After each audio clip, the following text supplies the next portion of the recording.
Hello everybody and welcome to the 15th video in our series of videos on peace and war in Europe between 1920 and 1945. Today is our 6th video on World War II and we're going to be looking at VE and VJ days. As always, we begin with our learning outcomes, so by the end of this presentation you guys should know how Germany was defeated. You should also know how Japan was defeated. And finally, you guys should know 2 arguments for dropping the atomic bomb and 2 arguments against dropping the atomic bomb. So as we looked at last time, the Allies opened up a second front in the war against Germany at the Normandy beaches. They then went on to liberate France. Paris was liberated by August 1925, and about half of France had been taken by the 3rd of September 1945. On the Eastern Front, Germany had launched an offensive in the spring of 1943 against the Soviet Union after the loss of Stalingrad. This was halted in the Battle of Kursk, which went between the 5th and the 15th of July, which is the biggest tank battle in history. So that lets us know where we are now as we look towards the end for Germany in World War II. So in June of 1944, Russia launches the Great Red Offensive. They specifically launched on the 22nd of June 1944, 3 years to the day after Operation Barbarossa had started by the Germans. By March, before the Great Offensive, they had driven Germany from the Ukraine and they'd reached southern Poland. They launched a massive offensive over the river that's outlined here, the River Dnieper, in June of 1944. You can see from this map here, the red line shows the gains that were made in 1944 by the Russian advance. They took Minsk, they took Romania, and they took some of eastern Poland and some of Czechoslovakia, and even into bits of Hungary and Bulgaria. Hitler had refused to allow his armies to withdraw from battles, and this led to massive losses in both men and materials. Strategic withdrawals really might have helped consolidate the German army somewhat. On the Western Front, Germany decided to launch a counter-offensive against the Allies who had landed at Normandy. So on the 16th of December, 6 months after the landing at Normandy, as the Allies were advancing, Germany launched a counter-offensive through Belgium, which caught the Allies off guard. However, by March, this battle that went from the 16th of December actually is known as the Battle of the Bulge, because as the Germans broke through the Allied lines, it caused a massive bulge of German soldiers, but they couldn't get through the lines. And as reinforcements from the Allies came, they pushed the Germans back. And by March of 1945, they had driven the Germans back over the River Rhine. As you can see here, by April 1945, it's pretty bleak for the Germans. The British and Americans are advancing into Germany, while the French head down towards Austria to try and defeat them there, while the Soviets are coming in quite fast from Poland.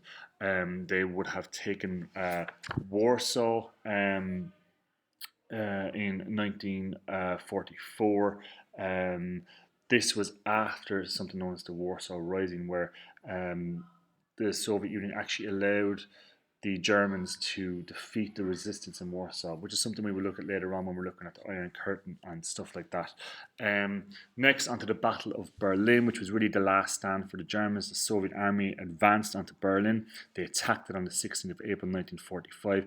The Germans were so short on men that they conscripted old men and young boys to defend the city, the capital city of Germany. Boys as young as 11, 12 had guns. Many of them who would have been members of the Hitler Youth Movement were now conscripted into the army. By the 2nd of May 1945, Berlin surrendered, and by the 7th of May 1945, Germany surrendered. The man who wasn't around for these surrenders was Adolf Hitler. Adolf Hitler committed suicide in a bunker in Berlin while the Soviets were a few hundred meters away from his position on the 30th of April in 1945. With him gone, the Germans surrendered within just over a week of his death. So that brings us to the end of war in Europe. The 7th of May is known as VE Day, or Victory in Europe Day. So now we're going to hop over to the Pacific and look at the what was happening there. The last place we saw the war in the Pacific was that the US had launched a two-pronged attack where they were attacking up to the Philippines and also doing island hopping, taking one island at a time through the Pacific. As the war advanced in 1944, another offensive was started by the Americans. By June of 1944, Japan were almost in complete retreat. The US forces that took Saipan and they took Guam and they took Tinian. In 1945, another offensive was launched, and by February of 1945, the US landed on Iwo Jima, which you can see here on the map. This was a very important island because it allowed the US to launch raids on the Japanese mainland.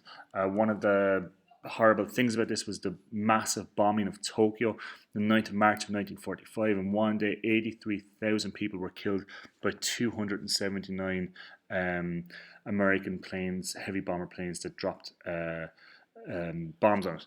But this was not to be the only devastating bombing campaign on the Japanese. As we know, on the 6th of August 1945, America decided to drop the atomic bomb. And the US had developed an atomic bomb, and they decided to drop it on the city of Hiroshima. The reason they chose Hiroshima was because most other cities in Japan had been bombed into smithereens, really, and they wanted to show the full devastation of it. With a single drop of one bomb launched from the plane, the Enola Gay, 120,000 people were killed by this single blast. 80,000 people were wiped out instantly with this one bomb, and up to 40,000 people died of injuries and radiation caused from the bomb afterwards. This was not enough to make the Japanese surrender.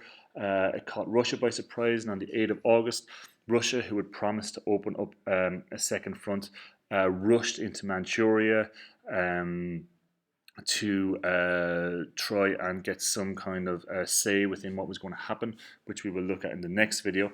However, on the next day, the 9th of August 1945, America dropped another atomic bomb at a city called Nagasaki, and here about 80,000 people were killed by this single bomb again. There are many debates over the decision to drop the bomb. I suppose arguments for it was the US didn't want to lose any more troops with an invasion, a land invasion of Japan, and they wanted to bring about a quick end to the war. They didn't want another year of war. Their people were dying. Japan were unreasonable in not surrendering, and they needed to bring about an end. Also, the kamikaze tactics of the Japanese was something that had worried people, where the Japanese were literally flying their planes into American ships rather than surrendering, sacrificing themselves rather than surrendering. So they wanted to really give Japan no way of continuing on the fight. There are many arguments against. Some people say that the bomb was mainly used to scare Japan or to scare Russia to defeat Japan. Japan was a defeated nation. To actually bomb them with these bombs was not anything other than an attempt to scare the Russians. Another argument was that they could have demonstrated the power of the bomb by bombing a place that wasn't populated. They could have let Japan keep its emperor. One of the things that America insisted on was unconditional surrender. Japan did not want to give up their emperor, who they saw as a godlike figure. So if they had allowed them to keep their emperor, maybe Japan might have been quicker to surrender. They had made kind of signals to Russia that they would be willing to surrender. And another argument is that they could have waited for the Russians to come and join the war, and maybe Japan might have surrendered when they saw that the Russians and Americans were coming and there was no way to win. However, on the 15th of August 1945, 6 days after the bombing of Nagasaki, Emperor Hirohito had insisted on the surrender after the devastation that Japan had faced, and this day is known as VJ Day and brought an end to World War II. So that brings us to the end of our presentation. So you guys should now know how Germany was defeated, from the Battle of the Bulge to the Great Red Offensive to the Battle of Berlin. You guys should know how Japan was defeated, the offensive in 1944, taking Saipan, the offensives in 1945, taking Iwo Jima, and the bombings of Tokyo and the dropping of the nuclear bombs. And finally, you guys should know 2 arguments for dropping the atomic bombs and 2 arguments against dropping the atomic bombs. And really try to figure out for yourself what you think about the dropping of the bombs. Was it justified or was it not? That brings us to the end of our presentation. Hope you guys got something good from this video.